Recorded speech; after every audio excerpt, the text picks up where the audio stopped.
Avaliação postural. Vista posterior. Segmentos avaliados, cabeça e ombro.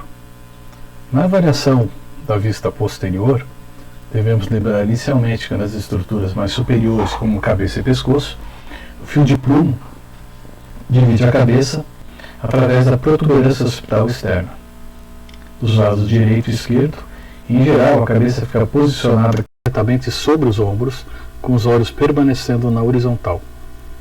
Alguns dos efeitos mais comuns nesse segmento de cabeça e pescoço são a inclinação da cabeça, que verificaremos na figura a seguir 4.15, que tem como causa principalmente o encurtamento dos flexores cervicais laterais de cada um dos lados da cabeça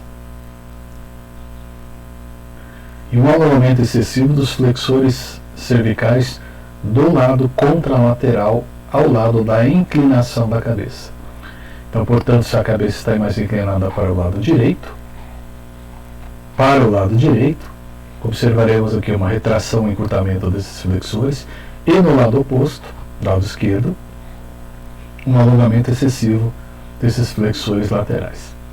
Evidentemente que no lado da inclinação, ou seja, esse termo utilizado que é ipsilateral, vai favorecer uma compressão e uma diminuição do espaço intervertebral, que pode acontecer em uma ou mais vértebras da região cervical. Nesse slide, vemos exatamente o que acontece na inclinação, com o desvio para o lado lateral do desenho, uma escoliose cervical, e ainda não sabemos se a cabeça está mais projetada ou se tem componente rotatório.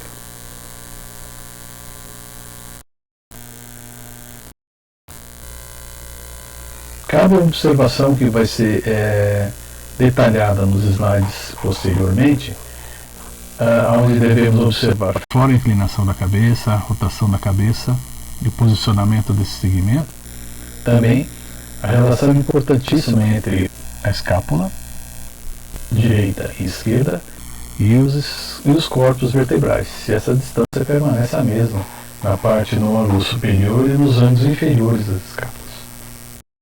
Mas, ainda falando de cabeça e pescoço, o que podemos encontrar ainda é uma rotação da coluna, da cabeça. Ou seja, o fio de pluma, na visão posterior, ele vai ficar um pouquinho mais à direita ou mais à esquerda de uma linha média. Causa para acontecer isso: retração dos músculos do esternocleidomastoide, na região anterior, encurtamento das fibras superiores do trapézio, escaleno, e dos rotadores intrínsecos de um dos lados que a cabeça está rodada. Um alongamento excessivo dos músculos que fazem a rotação contralateral da escápula e, evidentemente, uma compressão das vértebras cervicais atingindo até as torácicas superiores. Isso tudo é demonstrado na figura 4.16 que estamos observando agora. Então, no primeiro slide nós tínhamos uma inclinação lateral da cabeça e aqui nós temos o quê? Um componente de rotação da cabeça.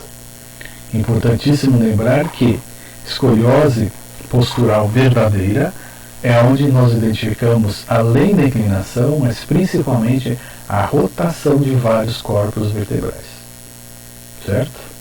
E vocês observem também as compensações que podem estar acontecendo nessa figura, como por exemplo o ombro esquerdo mais alto em relação ao direito, a escápula esquerda mais alta em relação à direita, um distanciamento entre a face vertebral da escápula menor da direita do que da esquerda e assim por diante.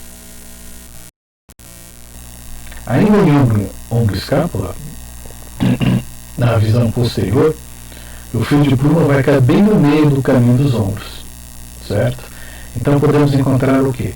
O ombro caído, quando o ombro está mais baixo em relação ao outro, e as causas disso são o que?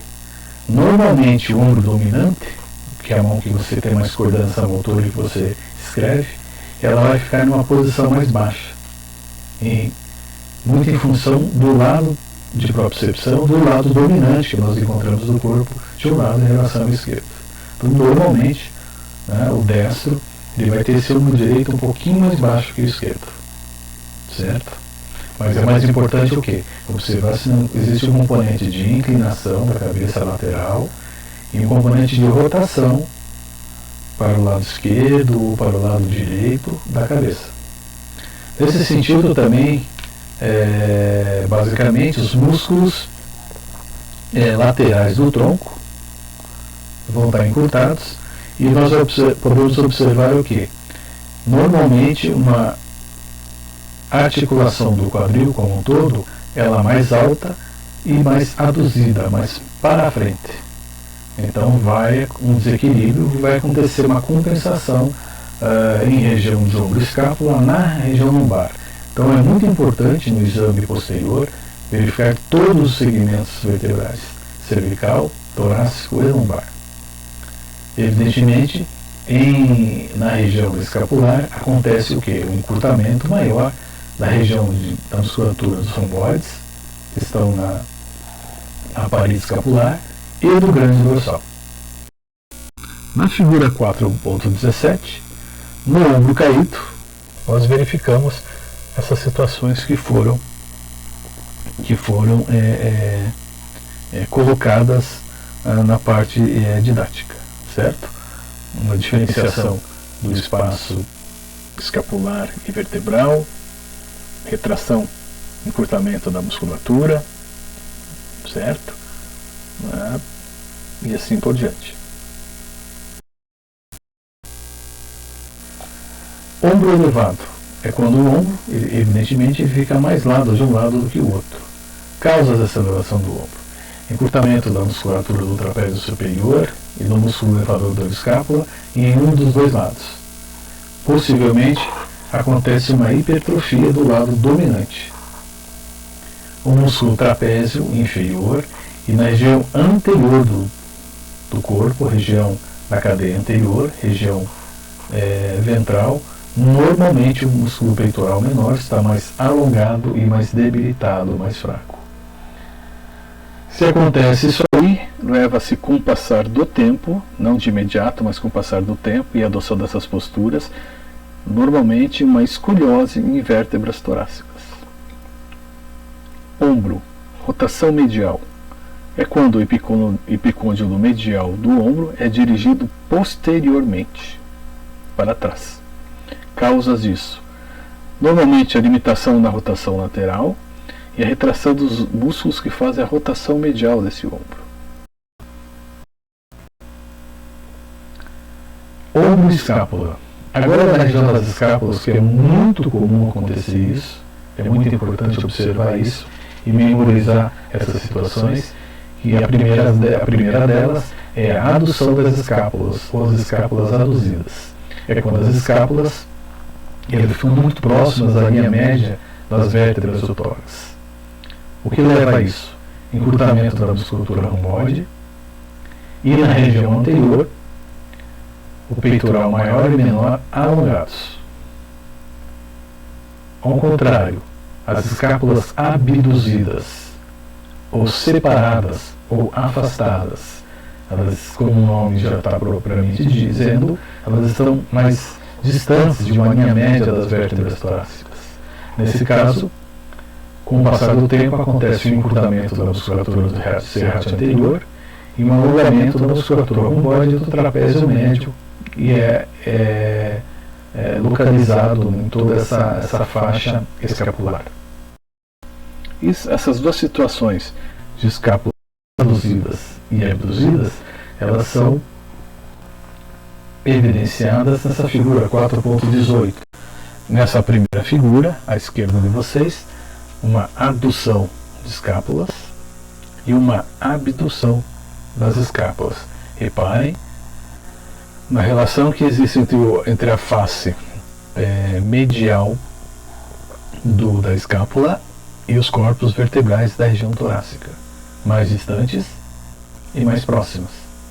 Evidentemente que nesse desenho está didaticamente mostrando que as duas escápulas estão muito próximas e as duas escápulas estão muito afastadas, mas normalmente esse afastamento e essa aproximação, essa abdução e essa adução normalmente ela é mais unilateral e não acontece de uma maneira